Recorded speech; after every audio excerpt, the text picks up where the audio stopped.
UP BEd 2024 से 26 session का notification जारी कर दिया गया है। इस वीडियो में हम जानेंगे इसके इंपॉर्टेंट डेट्स कौन कौन से हैं, एप्लीकेशन फीस कितनी ली जाएगी, एज क्राइटेरिया क्या है, कोर्स के बारे में जानेंगे, साथ ही एलिजिबिलिटी क्राइटेरिया क्या रखी गई है, कैसे एडमिशन होगा इस बार और एग्जाम पैटर्न क्या होगा, और भी बहुत सारी चीज़ें एक एक करके समझने का प्रयास करेंगे। तो आप पूरी वीडियो से लास्ट तक जरूर बने रहिएगा। हे गाइस, मैं हूं अशोक सिंह और आप देख रहे हैं अलग क्लासेस।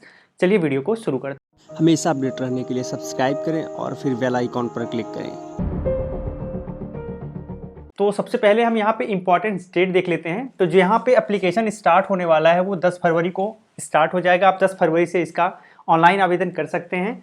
जो लास्ट डेट है वो 10 मार्च है, यानी पूरे के पूरे 30 दिन यानी 30 डे का आपके पास टाइम है इसे अप्लाई करने के लिए। इसके बाद आपका एग्ज़ाम होगा। जो आपका एग्ज़ाम होगा वो 20 से 25 अप्रैल के बीच में फिक्स डेट है, इस डेट पे होगा। और जो एग्ज़ाम के बाद आपका रिजल्ट आएगा वो 25 से 30 मई में आपका रिजल्ट आएगा, यानी एग्ज़ाम होने के लगभग 1 महीने बाद आपका रिजल्ट जारी किया जाएगा। और उसके बाद आपकी काउंसलिंग स्टार्ट होगी जो कि जून 2024 से स्टार्ट होगी। तो ये हमने इंपॉर्टेंट डेट्स के बारे में बात की। अब हम बात कर लेते हैं एप्लीकेशन फ़ीस के बारे में। तो अगर आप जनरल हैं या फिर इकोनॉमिक वीकर सेक्शन में यानी ईडब्ल्यूएस में आते हैं या फिर आप ओबीसी में आते हैं तो आपको 1000 रुपये एप्लीकेशन फीस देना पड़ेगा। वहीं अगर आप एससी एसटी में हैं यानी रिजर्व कैटेगरी में हैं तो आपको 500 रुपये एप्लीकेशन फीस देना पड़ेगा। तो ये हमने बात कर ली एप्लीकेशन फीस के बारे में। अब जान लेते हैं एज क्राइटेरिया कि इस फॉर्म को कौन कौन लोग अप्लाई कर सकते हैं। तो अगर आप 15 वर्ष की एज कंप्लीट कर चुके हैं तो आप इस फॉर्म को भरने के अप्लाई करने के योग्य माने जाएंगे।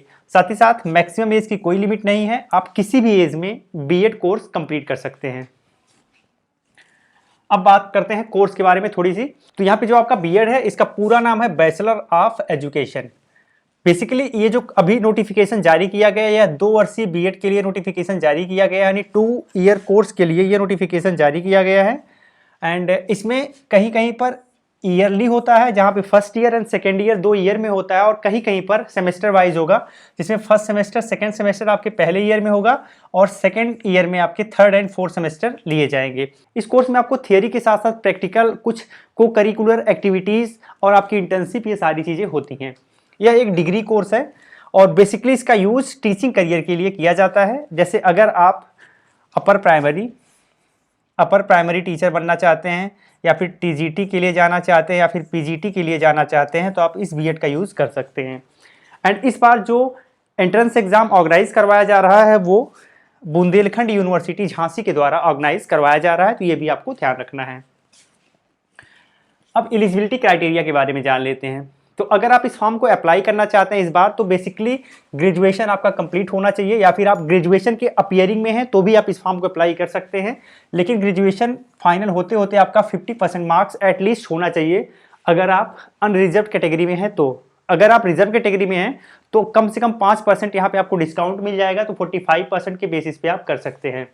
अगर आपके पास ग्रेजुएशन में 50% से कम है और आप जनरल कैटेगरी में आते हैं तो अप्लाई नहीं कर सकते हैं। लेकिन अगर आपने पीजी किया हुआ है यानी आपने मास्टर डिग्री किया हुआ है और उसमें 50% मार्क्स है तो भी आप अप्लाई कर सकते हैं। इसके साथ अगर आपने बैचलर ऑफ इंजीनियरिंग या फिर बैचलर ऑफ टेक्नोलॉजी किया हुआ है तो उसमें 55% मार्क्स आपके पास होना चाहिए आपके ग्रेजुएशन में, तभी आप अप्लाई कर पाएंगे। तो ये हमने जान लिया कि क्या बेसिक क्वालिफिकेशन मांगा गया है इस फॉर्म को अप्लाई करने के लिए। अब चलिए इसके एडमिशन प्रोसेस को एक बार देख लेते हैं। तो सबसे पहले फॉर्म जारी होता है, उसके बाद आप लोग अप्लाई करते हैं। अप्लाई करने के बाद एंट्रेंस एग्जाम लिया जाता है। एंट्रेंस एग्जाम के बाद आपका रिजल्ट जारी होता है। रिजल्ट जारी होने के साथ आपका रैंक कार्ड आता है और रैंक कार्ड के आने के बाद आपकी काउंसलिंग स्टार्ट होती है। जो आपकी काउंसलिंग होती है वो रैंक वाइज होती है। लगभग 3 शेड्यूल में आपकी काउंसलिंग होगी, first second and third schedule. इन तीनों स्टेज में जो लोग बचते हैं या फिर जिनका एडमिशन नहीं हो पाता है तो वो डायरेक्ट एडमिशन के माध्यम से सीधे कॉलेज के माध्यम से भी यहाँ पे एडमिशन ले सकते हैं। लेकिन जो डायरेक्ट एडमिशन है वो इन तीनों राउंड के बाद ही होता है। और डायरेक्ट एडमिशन में अगर आप किसी कॉलेज को टारगेट करते हैं, वहां पर आपको एडमिशन नहीं मिलता और उस कॉलेज में अगर सीट बची रहती है तो आप सीधे एडमिशन भी ले सकते हैं। तो इस तरीके से एडमिशन होता है और फिर आपके क्लासेस स्टार्ट होते हैं। तो ये हमने एडमिशन प्रोसेस के बारे में जान लिया। अब यहाँ सीट की बात कर लेते हैं। तो टोटल यहाँ 2.5 लाख के करीब सीट होती हैं और जिसमें कुछ गवर्नमेंट सीट होती हैं और कुछ प्राइवेट सीट होती हैं। लगभग 8000 गवर्नमेंट सीट होती है और गवर्नमेंट सीट के अलावा जितनी सीटें बचती हैं वो सारी प्राइवेट सीट होती हैं। ये चीज़ आपको ध्यान रखना है।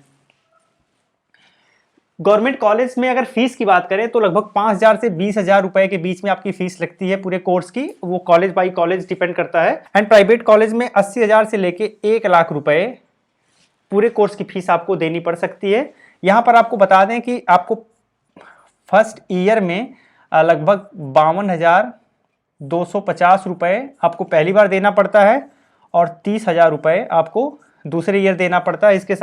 इसके अलावा आपको प्राइवेट कॉलेज वाले बहुत सारे अलग चार्जेस भी लेते हैं, जैसे कि आपको कह दिए कि हमें प्रैक्टिकल फीस चाहिए, एग्ज़ाम फीस चाहिए, और आपको बहुत सारे चार्जेस लेते हैं। वो कॉलेज बाई कॉलेज डिपेंड करता है। बहुत सारे जो प्राइवेट कॉलेज वाले हैं बहुत सारे पैसे लूट लेते हैं, ठीक है। तो ये हमने बात कर ली फीस के बारे में। अब बात करते हैं एग्जाम पैटर्न के बारे में।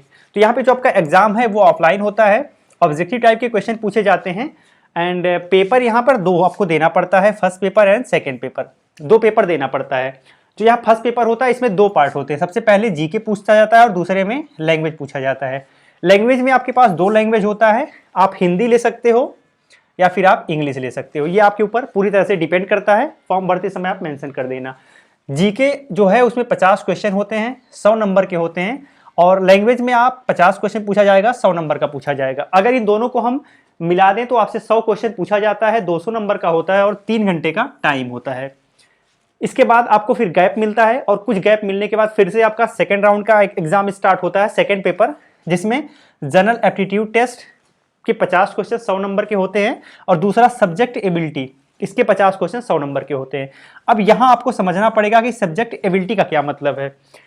जैसे मान लीजिए आपने ग्रेजुएशन में आर्ट लिया है, तो आपके सब्जेक्ट एबिलिटी में सोशल के सब्जेक्ट पूछे जाएंगे। सोशल के सब्जेक्ट का मतलब आप समझ सकते हैं कि आपका इकोनॉमिक्स हो गया, पॉलिटिकल साइंस हो गया, ज्योग्राफी हो गया, हिस्ट्री हो गया, इस टाइप के आपके सब्जेक्ट पूछे जाते हैं। अब सपोज करिए आपने ग्रेजुएशन में बीएससी कर लिया है, तो बीएससी कर लेंगे तो आपसे साइंस एंड मैथ्स से रिलेटेड क्वेश्चन पूछे जाएंगे, और अगर आपने एग्रीकल्चर किया है तो एग्रीकल्चर ओरिएंटेड क्वेश्चन आपसे पूछे जाएंगे। तो ये हमने सब्जेक्ट एबिलिटी की बात कर ली। इसमें भी आपके पास 3 घंटे का टाइम होता है एंड 3 घंटे में ये पेपर आपको हल करना पड़ता है। तो इस तरीके का एग्जाम पैटर्न है जिसके बिहाफ पे आपका फाइनल एडमिशन होता है। तो लगभग हमने सारी बातें एक एक करके कवर कर ली हैं। मैं आपको पहले बता दिया हूं कि अगर आप बीएड कर लेंगे तो बीएड करने के बाद आपको टीचिंग में करियर बनाने का अवसर मिलेगा, जिसमें आप अपर प्राइमरी, टीजीटी, पीजीटी को देख सकते हैं। तो उम्मीद करते हैं वीडियो आपको अच्छी लगी होगी। वीडियो अच्छी लगी हो तो आप इसे शेयर जरूर करिएगा। जय हिंद।